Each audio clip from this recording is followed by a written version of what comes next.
Awas, dan ini pun banyak terjadi. Berdebat, berselisih untuk membela perbuatan salah. Jangan dilakukan. Ini di An-Nisa ayat ke-107. Wala tujadil 'anil ladzina yakhtanuna anfusahum. Dah? Nah, biasanya yang begini ini orang munafik. Ya, ini ciri khas karena ini sedang menerangkan tentang sifat nifak. Ya, jadi kalau ada orang salah, terus dibela. Nah, lawan diskusinya orang benar. Sudah ada orang benar, menerangkan yang benarnya, malah dicari-cari untuk lawannya. Ya, dicari argumentasi supaya seakan-akan ini ada pembanding. Ini benar kok, benar dipertahankan. Itu sesuatu yang salah. Itu dilarang. Sengaja berdebat untuk melawan sesuatu yang benar, tapi membela yang salah. Contoh. Ini paling gampang, paling aktual. Tapi jangan dipotong videonya. Kamera turun. Turun kamera. Ya, biar satu saja, biar lengkap. Nih, orang sudah tahu setiap muslim, kalau sholat berjamaah itu, khususnya di masjid misalnya, imamnya laki-laki. Saf makmum yang laki-laki depan. Kenapa ketawa? Perempuan di belakang. Sebaik-baik safnya tuh di belakang. Belakang pun ditata lagi. Udah ada bagiannya. Jadi kalau pengen saf pertama perempuan, di saf perempuan, di belakang laki-laki. Ya, itu yang sehat. Nah, dan itu yang benar. Karena yang ngajarkan Nabi. Kan gak mungkin melampaui Nabi. Nabi kan yang nyuruh. Bukan cuma disampaikan, sampai dipraktekkan, diukur oleh Nabi. Digaris begini, diatur. Abu Bakar sini, Utsman sini, Umar sini, baris semua. Sampai masing-masing punya hobi, ada yang pojok kanan, ada zaman Nabi itu, ada pojok kanan. Saf depan ada. Dan itu ditunggu oleh Nabi, karena Nabi tahu. Nabi tahu, itu ketahuannya saat meninggal. Karena Nabi komen, nungguin, mana si fulan yang biasanya pojok kanan ini. Dilihat nggak ada. Ditunggu itu. Karena sudah waktu mau habis, maka dilakukan sholat. Lalu dicari ke rumahnya. Jadi kisah nyata. Jadi kalau kita sambil belajar sirah, enak dapatnya. Begitu dicari, jauh juga rumahnya nih. Betul, sahabat yang komen kan, Nabi biasa aja. Sahabat. Nabi biasa aja, Nabi kan Masya Allah, itu kan biasa. Kadang-kadang begitu, gurunya biasa, muridnya yang komen kan. Nyampe ke rumah ketemu istrinya. Ya Rasulullah, ditunjukkan kan, istrinya datang keluar, ya Rasulullah, si fulan meninggal, singkatnya demikian. Sehingga nggak bisa berangkat untuk berjamaah. Masya Allah. Sampai husnul khatimahnya. Nabi cuma nanya gini, ada nggak kejadian yang aneh atau unik sebelum dia meninggal? Tuh, namanya Nabi kan? Nggak ada ya Rasulullah, cuma dia berkata begini, ya Allah kenapa nggak lebih jauh lagi katanya. Apalagi, ya Allah kenapa bukan yang baru? Sahabat bingung. Nabi menerangkan. Baiklah, tahukah engkau ketika dia mengatakan, ya Allah, kenapa nggak lebih jauh lagi? Karena saat itu ditampakkan dalam sakaratul mautnya pahala dia yang berangkat ke masjid itu. Tampakkan. Makanya tenang. Nah, dampak dari situ dapat apa sampai surganya ditampakkan? Ditampakkan. Itulah panggilan yang membuat seseorang tenang saat sakaratul maut. Tenang, enak. Gitu. Ada yang sedang sholawat meninggal. Kemarin kayak Rifki itu. Ada yang di Saudi sedang ceramah begini, menyebut la ilaha illallah, meninggal. Ada yang sedang sholat, tapi tenang, enak mereka itu. Kenapa? Karena ditampakkan kebaikannya. Dan sesuai kebiasaannya. Itu yang dimaksud Quran surah ke-89 ayat 27 sampai 30. Ya ayyatuhan nafsul mutmainnah. Kenapa mutmainnah? Irji'i ila rabbika radiyatan mardiyah. Kenapa radiyatan mardiyah? Fadkhuli fi wadkhuli jannati. Nah, jannati itu ditampakkan.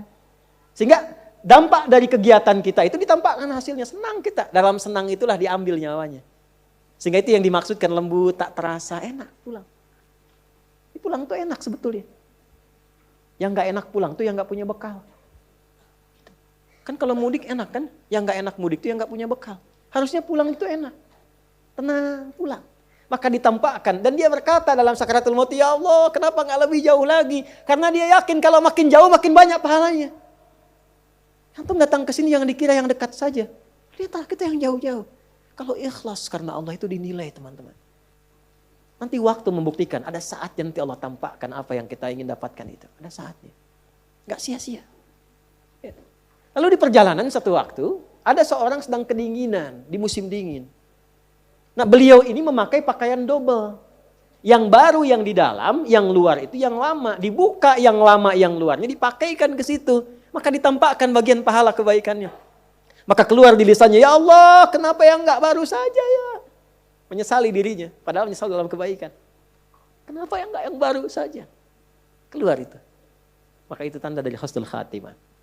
Ya. Tapi bab kita bukan di situ. Bab kita adalah Nabi tetap walaupun sedramatis apapun, sesedih apapun, safnya tetap yang depan laki-laki.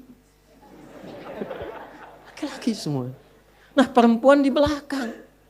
Sayyidah Aisyah ketika mulai ke masjid itu ngambil yang paling belakang itu. Ya, sehingga beliau pun melihat kami itu kalau udah selesai segera pulang lagi.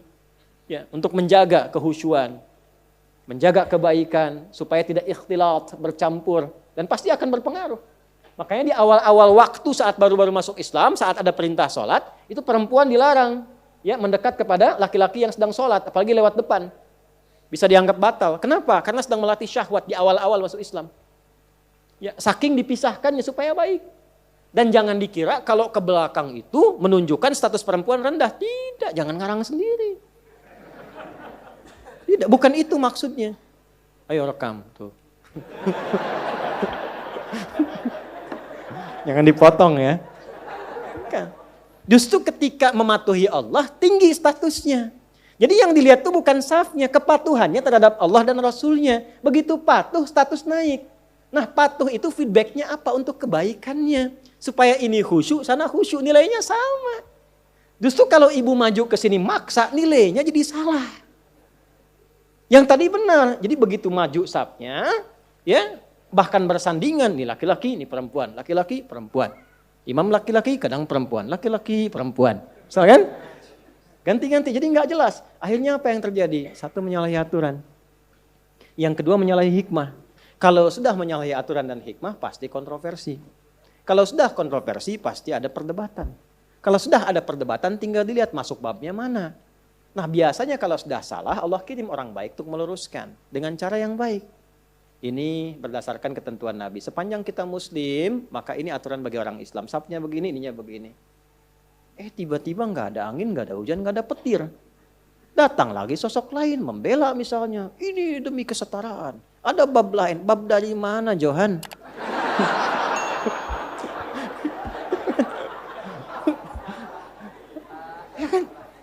Nah ini tiba-tiba muncul, tapi ini sudah dari Quran disampaikan akan ada isyarat begitu. Makanya jangan kaget kalau ada melihat di TV macam-macam, kok membela, itu artinya Qurannya benar. Itu. Qurannya benar artinya. Akan ada terjadi demikian. Nah kita yang sadar, yang sehat jangan ikut-ikutan. Apakah mencela? Tidak juga.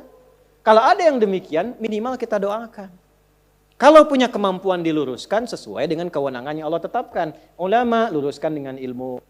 Ya, yang berwenang pemerintah tertibkan dengan aturan. Sehingga semua kompak menjaga kedamaian. Tapi tidak ada bab celaan, tidak ada bab hinaan. Itulah indahnya Islam. Ngajinya tuntaskan. Turun An-Nisa ayat 140. Itu kan akumulasinya. Ya, waqad nazzala 'alaikum fil kitabi an idza sami'tum ayatillahi yukfaru biha wa yustahza'u biha fala taq'udu ma'ahum hatta yakhudu fi haditsin ghairi innakum idzan mithluhum innallaha jami'ul munafiqina wal kafirina fi jahannam jami'a. Paham? Tidak. Nah. Telah tetap ketentuan dalam Al-Qur'an kalau ada orang nyeleneh, itu kata Allah, nyeleneh. Ayat Quran diingkari, petunjuk Nabi diseling-selingi. Ya. Bahkan sengaja kadang-kadang menjadi olok-olok. Merasa benar mengolok-olok. Kalau terjadi yang demikian jangan lakukan hal yang sama kata Allah. Hindari, pertama jauhi. Jadi kalau ada tempat yang kurang sesuai, kontroversi, dilihat ternyata menyimpang, ya sudah jangan diikuti, jangan daftar, jangan masuk, jauhi dulu. Setelah itu apa?